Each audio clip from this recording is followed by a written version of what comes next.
Tu as probablement déjà vu ces publicités partout sur Internet qui te promettent de gagner 10 000 $ par mois en seulement 30 jours. Et à l'opposé, tu as Harvard qui se contente de dire « Peut-être que vous obtiendrez un diplôme chez nous ». C'est la seule promesse qu'ils font. Et pourtant, tu peux leur donner 250 000 $ par an sans qu'ils ne garantissent aucun résultat financier immédiat. Alors, quelle est la différence entre ces entreprises qui, de toute évidence, sont des arnaques et une institution légitime, vieille de plus de 100 ans? Il s'avère qu'il n'y a que 4 différences fondamentales. Et moi, j'applique exactement cette même stratégie avec acquisition.com, qui ne fait qu'une seule chose, acheter des entreprises. C'est tout ce qu'on fait, et voici comment on s'y prend. Il y a plusieurs niveaux de légitimité dans le domaine de l'éducation. D'un côté, tu as Harvard, et la plupart des gens ne considèrent pas Harvard comme une arnaque, alors qu'ils vendent pourtant un produit éducatif. Et de l'autre, tu as un gars qui t'explique comment démarrer un business de distributeurs automatiques de billets et qui te promet que tu vas gagner 100 000 $ par jour en 5 secondes. Ces deux entités vendent de l'éducation, mais sur l'échelle de l'arnaque, pourquoi l'une est au maximum et l'autre à zéro? Premièrement, Harvard refuse des gens. J'ai moi-même postulé 10 fois à Harvard et j'ai été refusé à chaque fois. Si chaque personne qui veut travailler avec toi est acceptée et que la seule exigence pour devenir ton client est d'avoir une carte bancaire et un pouls, alors ding ding ding, gros drapeau rouge. La réalité, c'est que la plupart des gens ne sont probablement pas qualifiés pour être tes clients. Et si tu définis un client qualifié comme quelqu'un qui a le plus de chances d'avoir du succès avec ton programme, ton service ou ton éducation, alors tu devrais avoir des critères de sélection clairs pour écarter ceux qui ne sont pas faits pour ça. Pourquoi?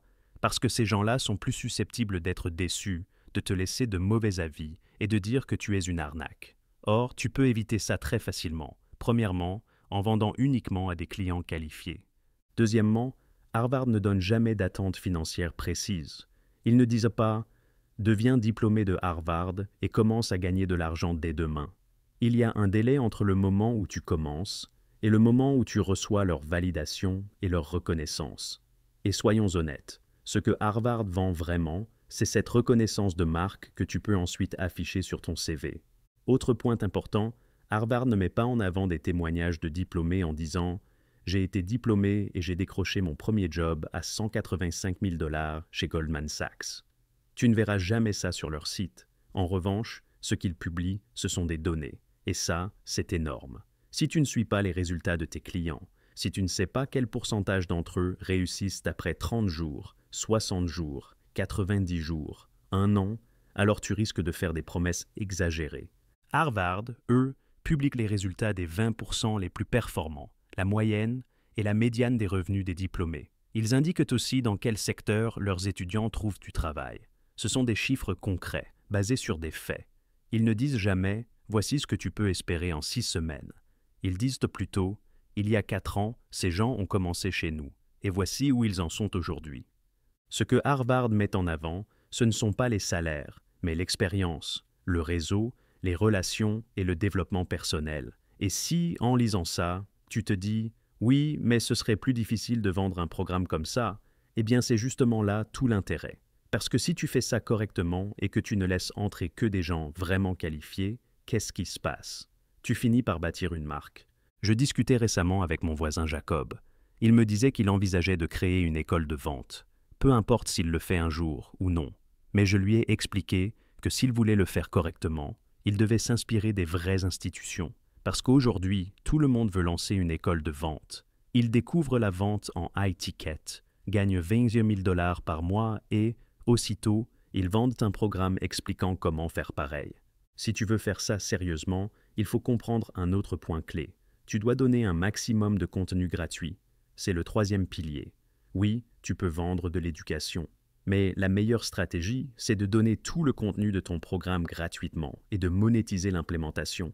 Si je voulais vendre une formation en vente, par exemple, je mettrais gratuitement tout le contenu du cours en ligne, sur YouTube, en podcast, sur Instagram. Par contre, ce que je vendrais, c'est l'accompagnement. Je te proposerai d'écouter tes appels de vente, de te donner du feedback en temps réel et de suivre ta progression. 4e point, Harvard ne diplôme pas tout le monde. Certaines personnes échouent, et c'est voulu. Harvard tient à préserver sa réputation. Parce que s'il se mettait à dire « Johnny a eu son diplôme de Harvard avec une moyenne de 1,6 sur 4 », Ça décrédibiliserait la valeur du diplôme. Je disais donc à Jacob que s'il voulait vraiment créer une école de vente crédible, il devait refuser 90% des candidats. Parce que tout comme Harvard peut repérer en entretien les étudiants qui ont du potentiel, lui aussi pourrait facilement identifier qui a une vraie prédisposition pour la vente et qui ne l'a pas. Et imagine la suite. Comment est-ce que tu pourrais garantir que 100% des gens diplômés de ton programme deviennent des vendeurs d'élite? Tu sélectionnes uniquement ceux qui ont déjà des aptitudes naturelles en vente. Tu élimines ceux qui ne sont pas faits pour ça. Tu fixes des attentes réalistes basées uniquement sur des données. Tu fais en sorte que tes témoignages et tes études de cas ne mettent pas en avant les revenus, mais plutôt l'expérience et le développement des compétences. Si tu fais ça bien, tu vas générer plus de demandes que tu n'as d'offres, ce qui te permettra de garder des prix élevés, parce que ton produit sera rare et recherché. Et en plus, comme tu donnes du contenu gratuit de meilleure qualité que les formations payantes de tes concurrents, tu établis ton autorité. Et les gens vont se dire « Attends, si son contenu gratuit est aussi bon, alors son programme payant doit être incroyable. » Et maintenant, imaginons que tu fasses ça pendant 1 an, seulement 1 an, et que, pendant cette année, tu ne formes que 25 vendeurs. Mais ces 25 vendeurs sont des machines. Que va-t-il se passer? Les entreprises où ils vont travailler vont te demander « Tu peux nous en envoyer d'autres ?» Et les amis de ces vendeurs vont voir qu'ils gagnent 300 000 $ par an, au lieu des 60 000 habituels. Ils vont vouloir rejoindre ton programme. Et si on sait que Harvard facture 250 000 $ pour 4 ans d'études, alors combien pourrais-tu facturer pour une seule année qui garantit quasiment une réussite massive? C'est une entreprise éducative. Absolument. Est-ce une arnaque? En aucun cas.